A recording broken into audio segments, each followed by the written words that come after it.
Caught at a financial crossroads, the Dallas Cowboys are on the clock to take a leap of faith. David Moore, SportsDay Dallas The Cowboys will have a lot of decisions to make this offseason.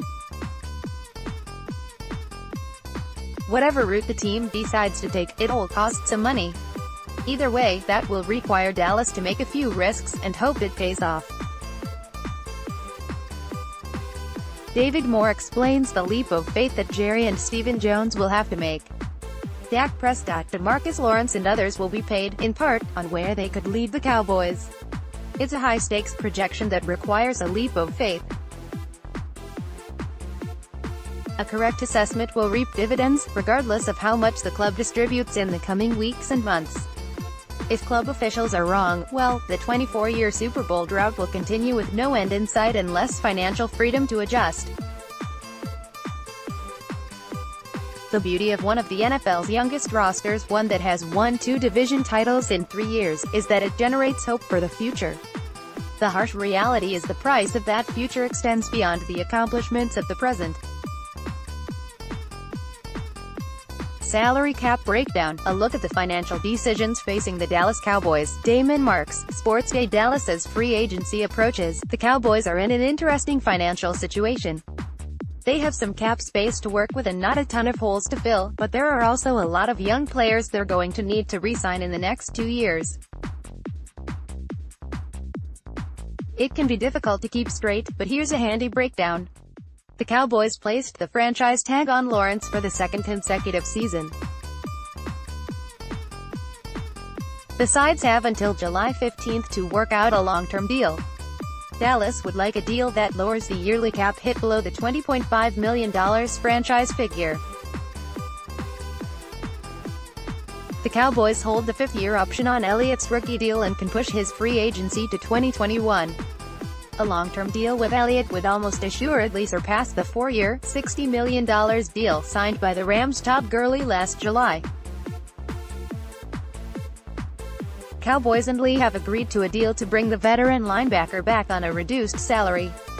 Under the new deal, Lee's salary cap hit drops to $6.5 million from $10 million. The Dallas Cowboys will be players in free agency this year. Terrence Watson, the Landry Hat. The Cowboys have ample amounts of money to spend right now, especially after the restructuring of Sean Lee. While Dallas hasn't been a big spender for quite some time now, they have the option of doing that this year if they wanted to get a big name like Earl Thomas. You might have noticed that I left wide receiver Cole Beasley out of the contract negotiations. That's due to the fact that he has effectively priced himself out of what the Cowboys are comfortable paying him. As a replacement for him, look for the Cowboys to re-sign receiver Tavon Austin to a team-friendly deal and look for a permanent replacement early in this year's draft. The only positions that are likely to garner attention for players outside of the team are a defensive end, defensive tackle, swing tackle, and safety. But with a deep draft at each of those positions, don't expect the Cowboys to come out guns blazing at the beginning of free agency and sign a big name.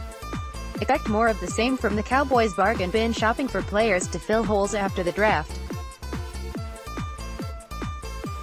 Tavon Austin expected to re-sign with Cowboys at Bobby Belt TX. One of the Cowboys' expiring contracts is wide receiver and punt return specialist Tavon Austin, who missed half of the 2018 season with injuries but provided a spark when he did play. While nothing has happened yet, Austin is one name expected to be retained by the team. Justin March Lillard and Darian Thompson both resigned today. I would expect Joe Looney and Allen Hurns to have their options picked up tomorrow or Monday. I'd also expect Daniel Ross and Tavon Austin to get locked in for next season, possibly as early as tomorrow. Bobby Belt at Bobby Belt TX. March 8, 2019. Sean Lee agrees to restructured deal with Cowboys. Jeremy Bergman, NFL.com. It's been discussed, but on Saturday it became official. Sean Lee agreed to restructure his contract in order to stay with the team going into the 2019 season, and helping to save the Cowboys some cap room as free agency approaches. The gang is getting back together in Big D. Veteran linebacker Sean Lee is returning to the Dallas Cowboys for the 2019 season after agreeing to terms on a restructured deal, NFL Network insider Ian Rapoport reported Saturday, per a source. Lee will earn $3.5 million in 2019, but has the opportunity to earn his way back through incentives to the $7 million in base salary originally owed to him, Rapoport added. The veteran linebacker, who has struggled with myriad injuries over his 9-year career, is turning 33 in July on coming off a 2018 season in which he played just 7 games and lost his starting role to rookie Leighton Vander Esch. Despite that, Lee said repeatedly this offseason that he wanted to play another year. Now, he will, but with a 50% haircut. Replacing Cole Beasley, slot receivers in each round of the draft for the Cowboys. Danny Phantom, blogging The Boys. One of the Cowboys players with an expiring contract that seems more likely not to return in 2019 is slot receiver Cole Beasley. While there are several players in free agency that Dallas could target, as well as potentially Tavon Austin, there are several candidates in the draft as well, with options available in every round. A fundamentally sound receiver, Renfrow doesn't show the explosiveness some of these other slot guys do, but he makes up for it with technique. He does a great job selling the deep route before sharply breaking off his route. His 4.59 speed is not going to scare anyone, but he knows how to find the creases. Renfrow has remarkable hands and will haul in anything thrown his way. He's made a career out of digging out low ball catches. The Tigers' product could be one of the sneakiest day 3 gems in the draft. Bottom line, I'm big on Renfrow and don't see him lasting this long, but if he's there, Cowboys Nation should jump for joy as they land their new slot receiver.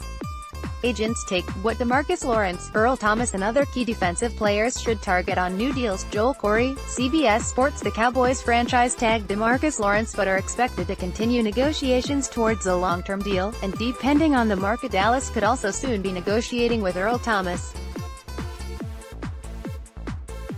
Joel Corey, a former agent, breaks down what these two defensive stars, and others, will likely be looking for. Although Thomas turns 30 before the 2019 season starts, he was playing at a much higher level than either Khalil or Robinson were before their injuries. He was arguably the NFL's best safety during the first quarter of the season. Thomas's expiring contract, averaging $10 million per year, made him the NFL's highest-paid safety when signed in 2014.